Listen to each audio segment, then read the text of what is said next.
All right, so let's look at how the complex numbers came into play, because this is actually very interesting. So he said we could also look at these lattice points as not just the number, say, 1, 1. The lattice point 1, 1. We could think of this as being 1 plus I. Similarly, something over here, which maybe is minus 2, 3. We could look at that as being minus 2 plus 3i. And we could explore and see what happens when we do this. Okay. And these lattice points now have a new name. And those are called the Gaussian integers. And who were they named after? Gauss. That's right, Gauss. Who did he say they were named after in the movie? Not Gauss. Martin Sheen. Strange, huh? You actually close the door because the dishwasher is running. So these are a generalization of the integers, and an easy enough generalization to understand, right? You could at least believe that I would call this an integer somehow. Yeah. And I wouldn't call, let's say, minus 2 plus 1/2 I an integer. Right? So these are called the Gaussian integers, and they have really interesting properties as well, including the idea that we see in the integers where we get prime numbers. 2 can't be factored, 3 cannot be factored. 4 is what? It's 2 squared. Yeah, 2 times 2. 5, can that be factored? No. Wait. It's just in the regular integers. Yeah. 5 cannot be factored. 5 cannot be factored. Yes. Right, so can it be factored? No. Okay. It cannot. 6? 6 is 2 times 3. 2 times 3. 7? Can't be Nope. factored. Cannot be factored. Yeah. What are the ones that cannot be factored called? The primes. Prime numbers. Prime numbers. So when you look at the Gaussian integers, there are also prime numbers. So for example, we're not going to be able to find anything that multiplies out to be 1 plus I. Okay? But there are some surprises, because you can find things that multiply out to be 5, and he even showed you. Well, it's like 2 or like 3 plus 4i. Or something like that. 3 plus 4i times 3 minus 4i. Okay, so let's look at that. Let's look at 3 plus 4i. What do we get when we multiply this out? So you get 3 squared. And then the 3 plus 4i cancels with the 3 minus 4i.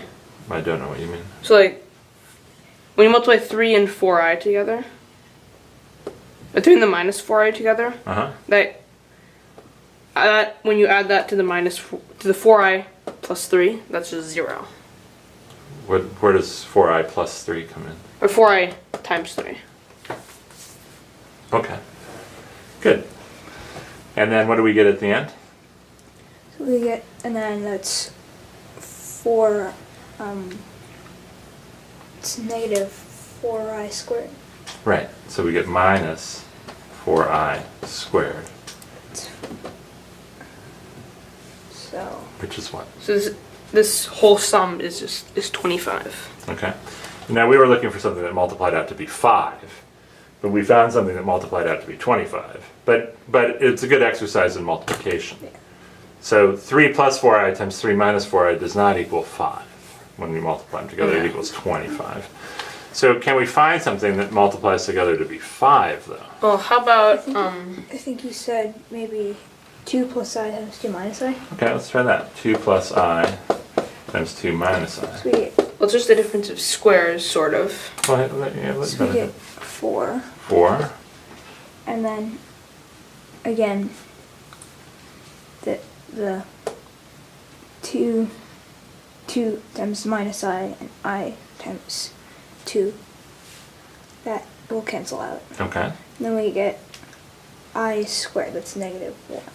Right, so we get minus I squared, which is minus minus 1. So it's 5. 5, yeah. So this is 5. So interestingly, in the Gaussian integers, is 5 prime? No.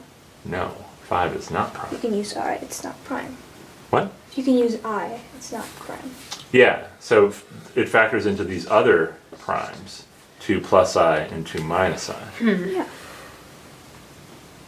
which is pretty surprising, Yeah. right? Yeah. 5's usually considered prime. Right, normally you think of 5 as being prime.